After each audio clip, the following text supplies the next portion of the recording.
এই স্কিমটো ডেমেজ হৈ যায়, নহলে বালিচৰ উঠি যায়। সো আমাৰ এটা পিকুলিয়াৰ প্ৰব্লেম আছে, আৰু এই প্ৰব্লেমবোৰ কেনেকে আমি ইয়াৰ পৰা ওলাই আহিব পাৰো, তাৰ কাৰণে IIT-কো আমি মানে কামটো দিছো যে আপোনালোকে অনুসন্ধান কৰি আমাক দিয়ক যে কোনটো প্ৰক্ৰিয়া আৰু পদ্ধতিত অসমত ডাঙৰ প্ৰকল্পবোৰ আমি সাকসেস কৰিব পাৰিম। ডিউব টিউবৱেল এনসাৰ নহয়, ইৰিগেশ্যনৰ কাৰণে ডিউব টিউবৱেল এনসাৰ নহয়, ডাঙৰ প্ৰকল্প আমাক লাগিব। কিন্তু এই ডাঙৰ প্ৰকল্প কেনেকে হ'ব পাৰে, ক'ত হ'ব পাৰে, মুখ্যমন্ত্ৰী ডাঙৰীয়াও সিদিনা ক'লে যে ভূটানৰ পৰা অহা নদীবোৰ যদি আমি ইউটিলাইজ কৰিব পাৰো জলসিঞ্চনৰ কাৰণে, বাৰ নিয়ন্ত্ৰণৰ কাম হ'ব আৰু জলসিঞ্চনৰো কাম হ'ব। সো এই গোটেই প্ৰক্ৰিয়াৰ ওপৰত আমি কাম কৰি আছো, আৰু মই ভাবো যে ডিচেম্বৰৰ ভিতৰত এটা ভাল প্ৰতিবেদন আমি মুখ্যমন্ত্ৰী ডাঙৰীয়ালৈ দিব পাৰিম। আৰু তাত এই এফআইডাব্লিউৰ কাৰণে মই লাগি আছো, দাদা চিন্তা নকৰিব। আপোনাৰ মাধ্যমত মই সদনক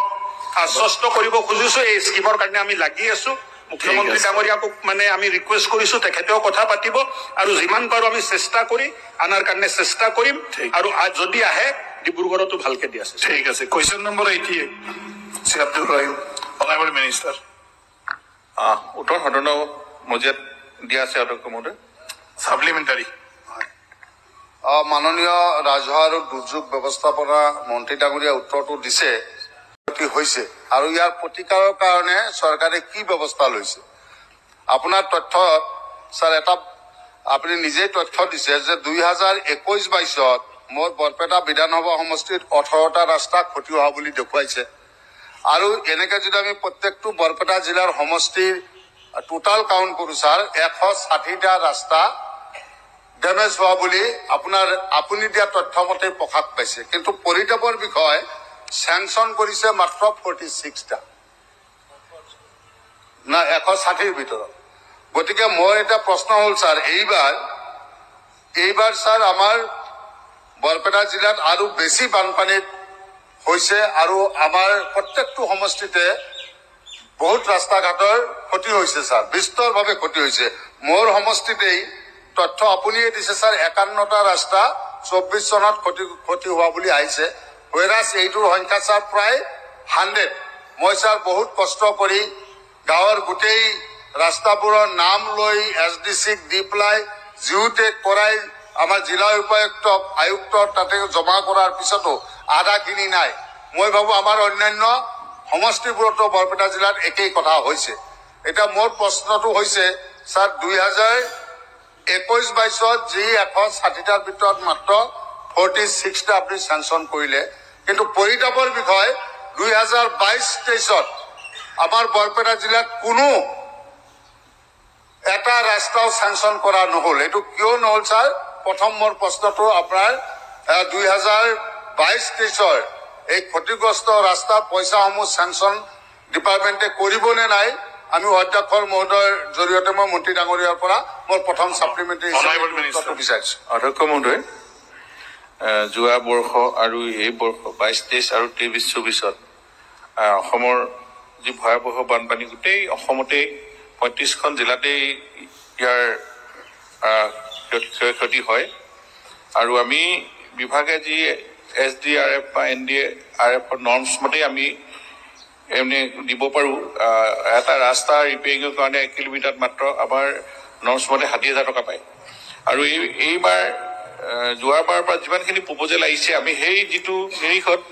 দিব লাগে আমি দি আছো। এতিয়াও আমাৰ হাতত যিমানখিনিলৈকে টকা পইচা আছে আমি এৰি আছো। DCৰ পৰা প্ৰপ'জেল অহাৰ পাছত আমি আজনামাৰ পৰা আমি আমাৰ ৰেভিনিউ এণ্ড ডিজাষ্টাৰ মেনেজমেণ্টে আমি DCলৈ আমি প্ৰপ'জেলবিলাক অহাৰ লগে লগে আমি দি আছো। আমি ইতিমধ্যে আপোনালোকক জনাব বিচাৰিছো যে আমি এই 22-23ৰো যিটো আমি মেগা DBT কৰিম, ইতিমধ্যে আমি প্ৰায় তাত 300 কোটি টকা আমাৰ প্ৰয়োজন হ'ব। যি ঘৰ দুৱাৰ ক্ষয়ক্ষতি, এইখিনি আমি প্ৰথম ফাৰ্ষ্ট ফেজত আমি এই এছেম্বলি শেষ হোৱাৰ লগে লগে আমি দিম। আমি আগষ্ট মাহতে দিয়াৰ চিন্তা কৰিছিলো, কিন্তু আকৌ ৰিভেৰিফিকেশ্যন কৰাটো পঠিয়াবলগীয়া হ'ল। ক'ৰবাত যদি থাকি যায় অকণমান আকৌ মাজত সহায় হ'লে লাগে বুলি আমি একেবাৰে এটা DBTতে আমি আপোনালোকে নিশ্চয় এইবিলাক গম পাব। আৰু ৰাস্তা পদূলিবিলাক যিহেতু PWD ডিপাৰ্টমেণ্টে এইবিলাক প্ৰপ'জেল দিয়ে, তেওঁলোকে এতিয়া জাষ্ট এইবিলাক পানী প্ৰায় কমিছেহে, বহুত ঠাইত এতিয়াও শুকুৱাই নাই। এইখিনি ছাৰ্ভে কৰি গড়কাপ্তানি বিভাগে যেতিয়া আহিব, as per guideline and norms আমি দিব পাৰিম যিখিনি দিব লাগে আৰু ইতিমধ্যে মুখ্যমন্ত্ৰী মহোদয়ে কৈছে যে ইমান ৰাস্তা পদূলি এইবাৰ ডেমেজ হৈছে গতিকে ইয়াত আমাৰ মুখ্যমন্ত্ৰী আমাৰ যি পকীপথ নিৰ্মাণ বা মুখ্যমন্ত্ৰী উন্নত পকীপথ নিৰ্মাণ বা পুনৰ নিৰ্মাণ আঁচনিৰ জৰিয়তেও তেখেতসকলে কৰিব আৰু বিভিন্ন শিতান আছে MGNREGA হওক বা পঞ্চায়তৰ এনেকুৱা ধৰণৰ ফাণ্ডো আমি কৰিব পাৰোঁ এনেকুৱা মাইন ৰিপেয়াৰিংবিলাক কিন্তু এটা যেহেতু আমাৰ হিউজ লছ এটা হৈছে গতিকেলৈ আমি এই গোটেই কথাখিনি হ'ব সেকেন্ড সাপ্লিমেন্টারি আমি honourable minister power head honourable minister আমি অনাৰেবল মিনিস্টাৰ মন্ত্ৰী ডাঙৰীয়াই হ'ব সেকেন্ড সাপ্লিমেন্টাৰি কৰি আছে আপুনি অনাৰেবল মিনিস্টাৰ মন্ত্ৰী ডাঙৰীয়াই যিটো উত্তৰ দিছে ছাৰ আমি বাস্তৱটো সকলোৱে জানো আপুনি মই উদাহৰণটো দিলো যে 2021-22 160টাৰ ভিতৰত মাত্ৰ 46 ৰাস্তা চেংচন কৰিছে আৰু এতিয়া আপুনি ছাৰ যিটো তথ্য দিলে যে এইবিলাক ৰাস্তা যিখিনি PWDৰ পৰে PWD ডিপাৰ্টমেণ্টে সাৰ্ভে কৰি হয়তো তেওঁলোকে কৰিব কিন্তু ইয়াৰ 90%ৰ ওপৰৰ ৰাস্তা ছাৰ গাঁৱৰ ৰাস্তা DRDA ৰাস্তা আৰু ইয়াতে ছাৰ পৰিতাপৰ বিষয় আমাৰ MGNREGAৰ পৰাও এই ৰাস্তাবোৰ আমি কৰিব নোৱাৰো ছাৰ মাটিৰ কাম কৰিব নিদিয়ে অনগোয়িং দেখায় 20টাতকৈ বেছি প্ৰায় প্ৰত্যেকটো পঞ্চায়তে কাৰণ সেইটো অনগোয়িঙৰ এটা ছাৰ কাহিনী আছে আপোনালোকে জানে ছাৰ ফিজিকেলি কাম কমপ্লিট চৰকাৰী মেটেৰিয়েলছৰ পইচা দিয়া নাই অনগোয়িং দেখুৱাই কোৱেশ্যনটো কৰক টাইম নাই কোৱেশ্যনটো কৰি আছো ছাৰ বাস্তৱ কথাটো ছাৰ বুজাই নকলে উত্তৰটো এপ্ৰপ্ৰিয়েট নাহিব ছাৰ আমি বছৰ আমি এনেকৈ ক্ষতিগ্ৰস্ত হৈ যাম সেইকাৰণে মই মহোদয়ক অনুৰোধ কৰিছো আপোনাৰ জৰিয়তে যে কেন্দ্ৰীয় চৰকাৰে এইবাৰ খহনীয়া প্ৰতিৰোধৰ কাৰণে বা বানপানী নিয়ন্ত্ৰণৰ কাৰণে যি 500 কোটি টকা অনুদান আগবঢ়াইছে বুলি আপুনি জনাইছে গতিকে কি নীতিৰে এই টকাখিনি ব্যয় কৰাৰ কাৰণে নিৰ্দেশনা দিছে সেইটো আমাক ক'ব লাগে আৰু আমাৰ জিলাত মই কেৱল আমাৰ বৰপেটা জিলা কোৱা নাই গোটেই অসমৰে এই বানপানীত ক্ষয়ক্ষতি হোৱা ৰাস্তা ঘাট এইবিলাকৰ DRD হওক PWD হওক এই ডিপাৰ্টমেণ্টে এইখিনি কাম অতি সোনকালে অনাৰেবল মিনিস্টাৰ মই আপোনাৰ জৰিয়তে মই মন্ত্ৰী ডাঙৰীয়াক অধ্যক্ষ মহোদয় কোৱেশ্যন কৰিছো আমাৰ যি 500 কোটি টকাৰ প্ৰপ'জেল আহিছে এইখিনি ইৰোশ্যন এফেক্টেডৰ কাৰণে আমি যিখিনি ইৰোশ্যন এফেক্টেড পিপুল বহুদিনৰ পৰা তেওঁলোকৰ ঘৰ দুৱাৰ নাই য'ত ত'ত থাকিবলগীয়া হৈছে তেওঁলোকৰ আমি ইতিমধ্যে DC বিলাকৰ পৰা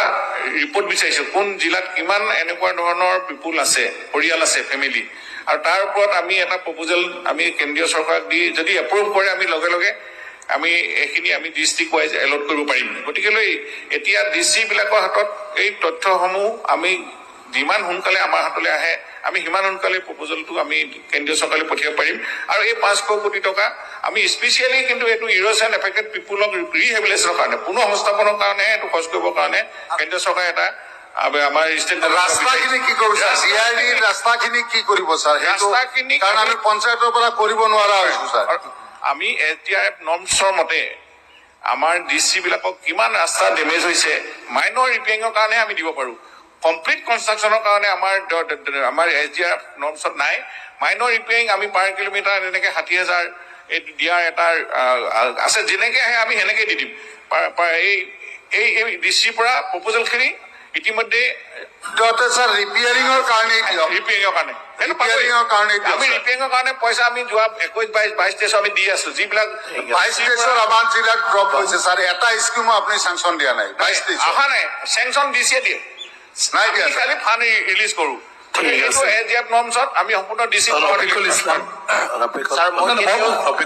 সাপ্লিমেণ্টাৰী মই কেতিয়াও কৰাই নাই ৰফিকুল আপুনি আজি দিব অধ্যক্ষ মহোদয়